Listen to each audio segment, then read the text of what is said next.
छत्तीसगढ़ की राजधानी रायपुर में शिक्षक और पंचायत सचिवों ने मुख्यमंत्री को बिग थैंक्स कहा। दरअसल आपको बता दें कि छत्तीसगढ़ सरकार ने पुराने पेंशन सिस्टम को प्रदेश में लागू किया है और इसी सिलसिले में मुख्यमंत्री का आभार और सम्मान कार्यक्रम रायपुर के इंडोर स्टेडियम में आयोजित हुआ। 5000 से ज्यादा लोग इस कार्यक्रम में शामिल हुए। मुख्यमंत्री भूपेश बघेल की मौजूदगी में सभी कर्मचारियों ने मिल गई पेंशन, अब क्या टेंशन, भूपेश है तो भरोसा है, इस तरीके के नारे लगाए। 10 फीट की बड़ी माला पहनाकर मुख्यमंत्री का स्वागत किया गया। चांदी का मुकुट भी मुख्यमंत्री को पहनाया गया।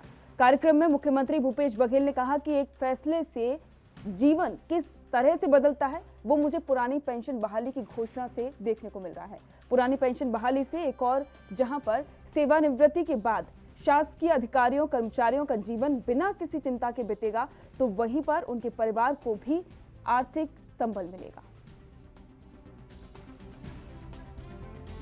हमारे संगठन सरकारी कर्मचारी अधिकारियों के संगठन आके धन्यवाद दे रहे हैं। आज एक बड़ा आयोजन शिक्षकों के और पंचायत सचिवों के 12 संगठनों ने आज धन्यवाद आभार व्यक्त किया। हजारों की तादाद में सब कर्मचारी आए थे और कुछ उनके मांगे थी, उनमें कुछ संशय है, उसको मैंने चीफ सेक्रेटरी से कहा है कि उन सबको उसके बारे में अपना प्रस्ताव दें। सर, गृह विभाग की बड़ी बैठक हुई है जी, गृह विभाग की समीक्षा बैठक। हाँ, समीक्षा। देखिए, इसमें लगातार गृह विभाग के द्वारा, पुलिस के द्वारा लगातार काम किया जा रहा है और उसमें लगातार समीक्षा भी की जाती रही है।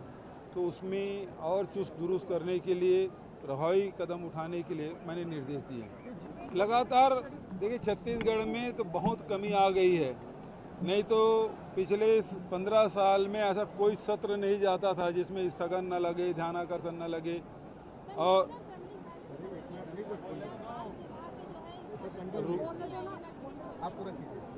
तो उसमें अब लगातार छत्तीसगढ़ में कमी आती जा रही है। दूसरा आपने कौन सा पूछा? कौशिक जी बोल रहे हैं कि मैं कौशिक जी से कहना चाहूँगा कि पत्र लिखने की बात है तो बिना पत्र लिखे ही वो हमारे जीएसटी क्षतिपूर्ति दिला दे। भाई, आपकी जब सरकार थी तब 5 साल के लिए क्षतिपूर्ति की आपने मांग की या फिर उससे सहमत हुए। भारत सरकार के प्रस्ताव से आप सहमति व्यक्त की 5 साल तक के। लेकिन मैं धर्मलाल कौशिक और भारतीय जनता पार्टी से कहना चाहूँगा कि इस क्षतिपूर्ति बंद होने से लगभग 5000 करोड़ का हमको नुकसान होगा। तो क्या मेरा जो प्रस्ताव है 10 साल बढ़ाया जाना चाहिए, इससे सहमत है कि नहीं है? और केंद्र सरकार से भी कहना चाहूँगा, फिर ऐसा कौन राज्य है, मान लो हमारे यहाँ 10 ठो सीमेंट प्लांट है, हम उत्पादन करते हैं, हमको जितना उत्पादन करते हैं उसमें 10% सीमेंट है हमको लगता है, बचे तो दूसरे राज्य जाते हैं, तो हमको क्या फ़ायदा है?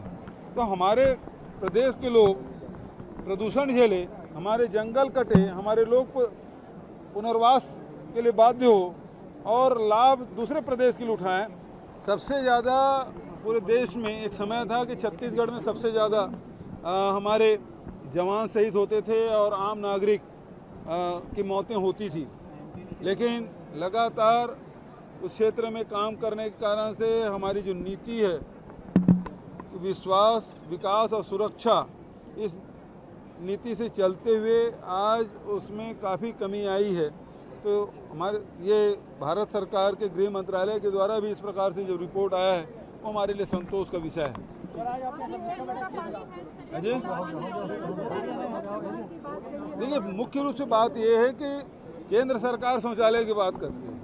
केंद्र सरकार कहते हैं कि हर घर में नल पहुंचना चाहिए, 50% राशि उसकी, 50% राशि हमारी राज्य सरकारों की, पूरी राशि वो दे भी नहीं रहे हैं। लेकिन पानी, जल संचय कैसे हो, जल सुरक्षित कैसे रहे? भाई, पानी रहेगा तब तो खर्चा करोगे, या जो उपलब्ध पानी है उसको यदि सब खर्चा कर देंगे तो आने वाले भविष्य में हमारी क्या स्थिति बनेगी? इस मामले में भारत सरकार मौन है। छत्तीसगढ़ सरकार नरवा गरवा गुरुवाबाड़ी की जो पहला लाइन है, पहला शब्द है नरवा, और वो हम लोग पिछले 2 साल 3 साल से उसे संचालित कर रहे हैं, जिसके कारण से वाटर रिचार्जिंग बढ़ रहा है। बाल विवाह